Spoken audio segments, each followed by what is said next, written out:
몇 년 전 나는 서울의 한 대학에 다니고 있었습니다. 대학 생활은 늘 그렇듯 바쁘지만 어느 날 조금은 특별한 경험을 하게 되었습니다. 그날은 바로 학교 축제 전날 밤이었습니다. 동아리 행사 준비로 인해 늦게까지 학교에 남아 있었고, 행사를 준비하는 동안 음악과 사람들의 웃음소리가 캠퍼스를 가득 채우고 있었습니다. 모든 준비를 마치고 동아리 방을 나서니 캠퍼스에는 이미 깊은 어둠이 깔려 있었습니다. 시계를 보니 자정이 조금 넘은 시각, 혼자라서 조금 무섭긴 했지만 학교 기숙사까지는 가까운 거리였기 때문에 대수롭지 않게 생각하며 발걸음을 옮겼습니다. 캠퍼스를 가로지르는 길을 걷다 보니 조금 있다가 이상한 느낌이 들기 시작했습니다. 누군가 뒤에서 날 따라오고 있는 듯한 느낌이었습니다. 처음에는 단순한 착각이라고 생각하려 했지만 그 느낌은 점점 강해졌습니다. 결국 뒤를 돌아보았지만 아무도 보이지 않았습니다. 안심하려던 순간 멀리 어둠 속에서 희미한 실루엣이 보였습니다.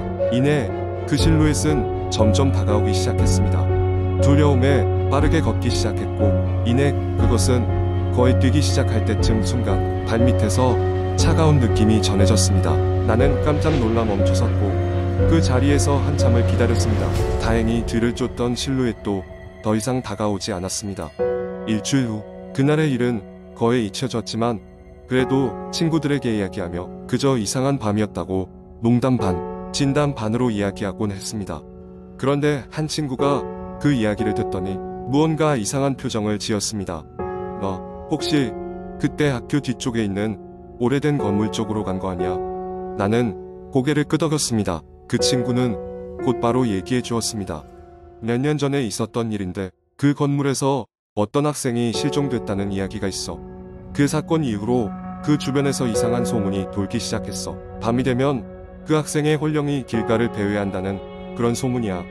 웃어 넘기려 했지만 그 친구의 진지한 표정과 그날 밤의 기묘한 경험이 겹쳐지면서 마음이 착잡해졌습니다. 직접적인 증거가 없었지만 그날 이후 나는 그쪽 길은 피하게 되었습니다. 그 후로 몇 개월이 지나고 졸업식이 거의 다가왔습니다. 졸업을 앞두고 나는 마지막으로 학교를 둘러보며 그간의 추억을 되새기고 싶었습니다.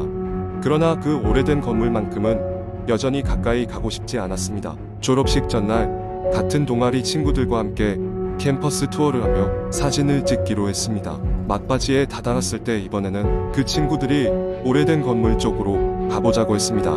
나는 내키지 않았지만 친구들의 권유에 못 이기는 척 그곳으로 발걸음을 옮겼습니다.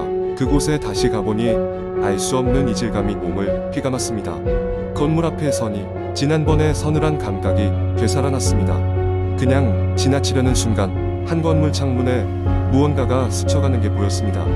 망설임 끝에 우리는 모두 그 안을 들여다보았습니다. 창문 너머로 희미한 그림자가 우리를 내려다보고 있었습니다. 모두 겁에 질려 들어올라다가 이내 놀라운 사실을 깨달았습니다. 창문 속에서 우리를 보고 있던 것은 다름 아닌 우리 자신이었습니다. 그때 문득 들려온 바람 소리에 우리는 한편으로 안도하면서도 또 다른 두려움에 사로잡혔습니다.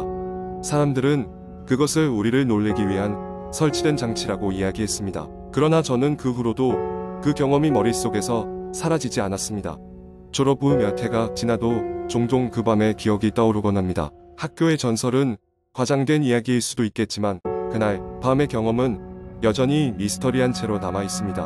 학교의 오래된 건물들은 여전히 그 자리에 남아 새로운 학생들에게 다양한 이야기를 전하고 있겠지요. 어쩌면 그때의 그 실루엣은 잊힌 전설이 아닌 정말로 우리를 지켜보고 있던 무언가였는지도 모른다는 생각이 들었습니다. 두 번째 이야기. 여름 방학을 맞아 친구들과 함께 산으로 캠핑을 떠난 적이 있었다.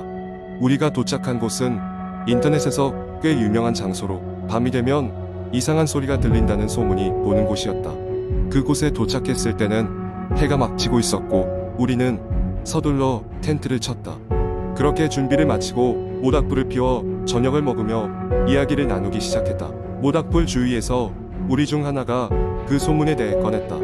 그 장소에서 이상한 소리를 들었다는 사람들이 많았고 심지어 어떤 사람은 이상한 그림자를 봤다고 말하기도 했다는 것이다. 우리는 그저 그런 이야기들에 웃어 넘겼다.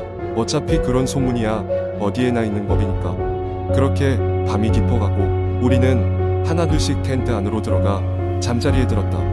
한참을 잤을까 갑자기 텐트 밖에서 이상한 소리가 들려왔다. 바람이 부는 소리와는 확연히 다른 무엇인가가 걸어 다니는 듯한 소리였다. 나는 이것이 친구들의 장난이라고 생각했다. 그래서 조용히 눈을 떴다.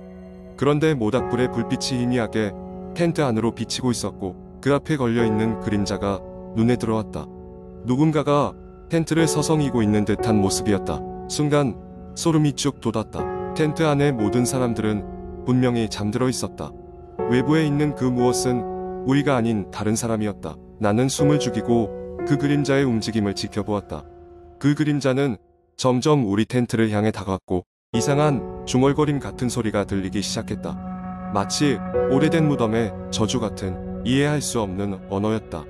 나는 이 상황을 친구들에게 알려야겠다고 생각했다. 살며시 손을 뻗어 옆에 있는 친구를 흔들었다.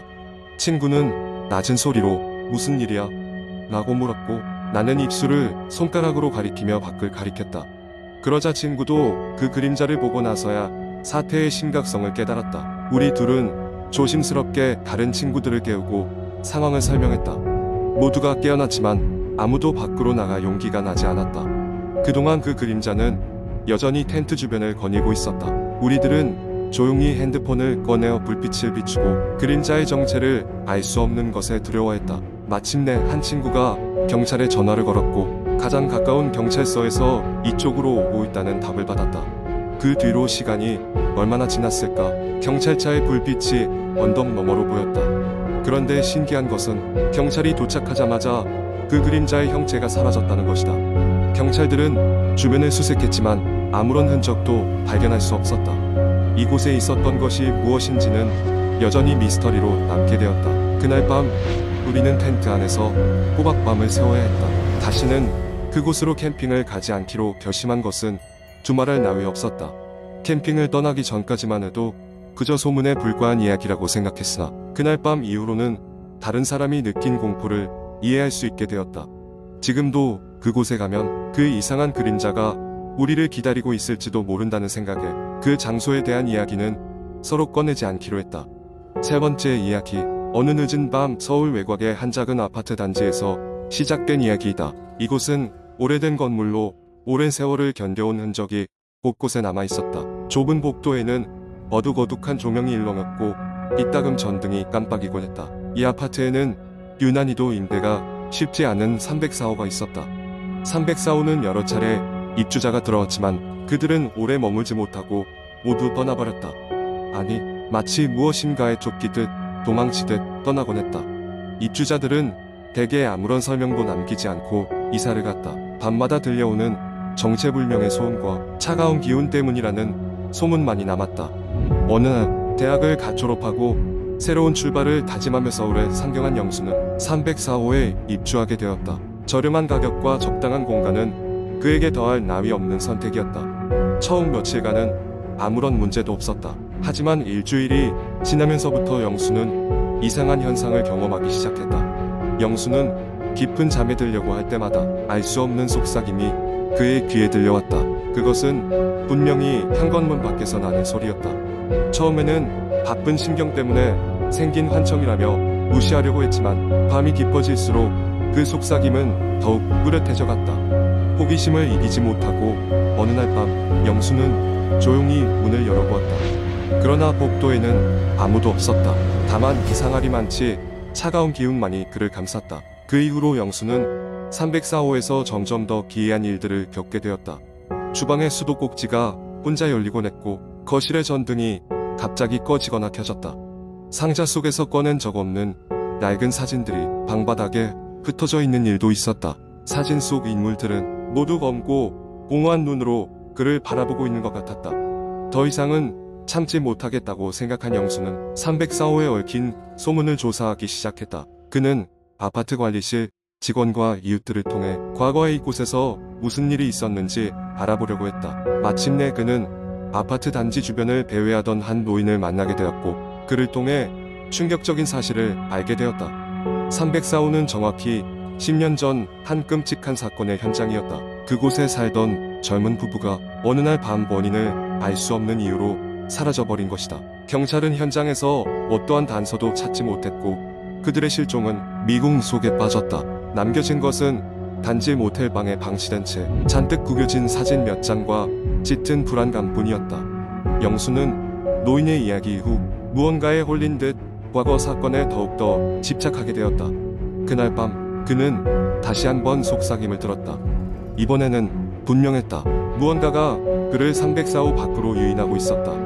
영수는 두려움을 무릅쓰고 현관문을 열고 복도로 나섰다. 속삭임을 따라 한 걸음 내디딜 때마다 그 소리는 점점 더 커져갔다. 복도의 끝에 다다르자 낡은 문 앞에 서게 되었다. 그것은 그동안 한 번도 열어본 적 없던 공동창고의 문이었다. 영수는 마지막 용기를 짜내 문을 열었고 그곳엔 수많은 낡은 사진과 먼지에 쌓인 물건들이 가득했다. 그 순간 그는 이전 부부의 사진과 함께 발견된 그 사진들을 보고 말았다. 그리고 그가 놀란 것은 그 사진 속 인물들 사이에 그가 있었다는 사실이었다. 영수는 소스라치게 놀라 뒷걸음을 쳤다. 그때 누군가 그의 어깨를 잡았다. 깜짝 놀라 뒤돌아본 그는 순간적으로 그 자리에 얼어붙었다. 그의 시야에는 형체가 또렷하지 않은 검은 실루엣이 보였다. 그 실루엣은 아무런 말 없이 그를 응시하더니 점점 더 가까이 다가왔다. 그 이후의 일에 대해 영수는 기억하지 못한다. 깨어났을 때 그는 병원 침대에 누워 있었다. 영수의 이야기를 들은 친구들과 병원 관계자들은 304호를 다시는 언급하지 않았다. 그로부터 얼마 후 아파트는 철거되었고 그 자리에 새 건물이 들어섰다. 그러나 이상한 일은 끝나지 않았다. 새로운 건물이 세워진 자리에서도 알 수 없는 기운이 새어나온다는 소문이 돌기 시작했다. 그 후로도 304호의 전설은 아파트와 함께 사라지지 않고 여전히 사람들 사이에서 회자되곤 한다. 누구도 그곳에 얽혀있는 비밀을 완전히 알 수 없고 또 다른 누군가가 그 진실에 다가서기를 기다리고 있을 뿐이었다.